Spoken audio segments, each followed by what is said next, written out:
Hello guys.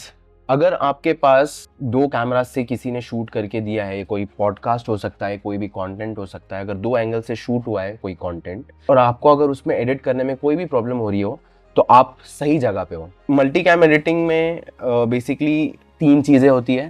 Cameras को sink करना होता है, सेकेंडली उसको मल्टी कैम में कन्वर्ट करना होता है और फिर उसके बाद एडिट होने पे कैमरास को स्विच करना होता है। तो ये तीन चीज़ें होती है। मैं आपको ये तीनों आज सिखाने वाला हूँ। यहाँ पे डाविंची रिजॉल्व मेरा ओपन हो चुका है। ये प्रोजेक्ट मैंने किया था हीरो के लिए। So this is a testimonial video which will be soon released. जब ये रिलीज हो जाएगा हीरो के चैनल पे, मैं इस वीडियो के डिस्क्रिप्शन में ये वीडियो जो मैंने एडिट किया है इसका मैं आपको लिंक दे दूंगा जहाँ पे आप वो देख सकते हो। लेट्स स्टार्ट द ट्यूटोरियल जिसकी हमने बात की थी इंट्रो में। तो यहाँ पे जो है ये दो एंगल से शूट हुआ था। एक तो फ्रंट एंगल था और दूसरा जो था साइड एंगल था। तो बेसिकली डीपीज ये इसलिए करते हैं कि दो वेरिएशन मिल जाते हैं और कट छुपाने में भी आसानी हो जाती है। फॉर एग्जाम्पल, अगर इन्होंने कुछ कंटेंट बोला है, कुछ स्क्रिप्ट रीड की है, तो उसके अंदर अगर इन्होंने कुछ फंबल किया होगा, जब हम वो फंबल निकालते हैं तो वो फंबल को छुपाने के लिए हम एंगल को स्विच कर सकते हैं और उस स्विच करने के बाद वो फंबल नज़र नहीं आएगा, वो कट नज़र नहीं आएगा। ऑल्सो मैंने इसकी प्रॉक्सी भी बनाया हूँ। Proxy workflow is very easy to use. अगर आपका फुटेज 4K में है तो इट्स मैंडेटरी। बहुत से लोग नहीं बनाते हैं लेकिन मैं तो बनाता हूँ। Even though this is a M3 MacBook pro, 64 GB RAM, 2 TB SSD internal, but still I make proxies because workflow को बहुत ईजी कर देता है। रेंडरिंग में बहुत आसानी हो जाती है। फॉर एग्जाम्पल, मैं अभी कुछ क्लिप्स ही लेता हूँ आपको डेमोन्स्ट्रेट करने के लिए। ये एक एंगल हो गया फ्रंटल एंगल और इसके बाद जो है हमारे पास एक दूसरा एंगल भी है जो है साइड एंगल। तो ये फ्रंट एंगल है, मास्टर एंगल, और ये साइड एंगल है जो कटअवेज के लिए हम यूज़ कर सकते हैं। सो बेसिकली हम इन दोनों एंगल को सिंक करने वाले हैं और उसके बाद इस क्लिप को मल्टी कैम क्लिप बनाने वाले हैं। तो हमको बस इतना करना है कि ये फ्रंट एंगल को ट्रैक 1 पे रखना है, जो भी आपका मास्टर ऑडियो है जिसमें लेपल का आवाज़ है उसको ऑडियो 1 पे रखना है, और जो सेकंड एंगल है ट्रैक 2 पे रखना है।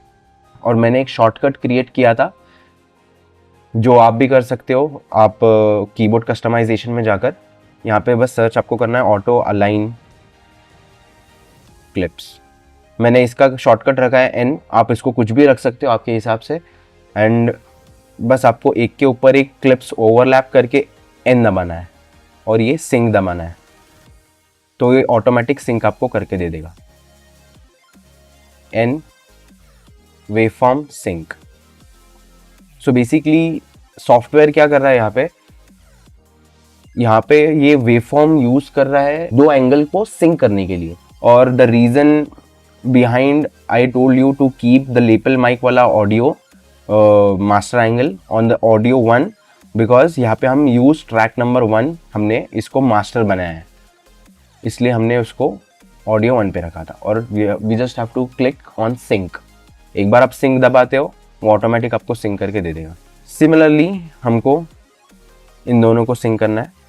N waveform track number 1 sync, और इस तरीके से आप पूरे एंगल्स सिंक कर सकते हो। एक बार आपके जब एंगल्स सिंक हो जाते हैं ना, उसके बाद आपको एक बहुत ही सिंपल सा ट्रिक करना है इस टाइमलाइन को मल्टी कैम क्लिप बनाने के लिए।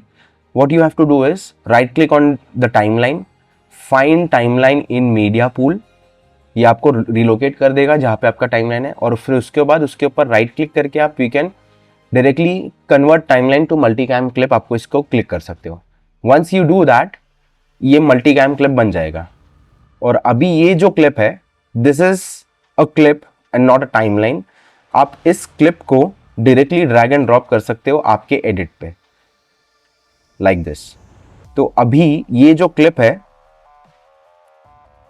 this clip has two angles in it.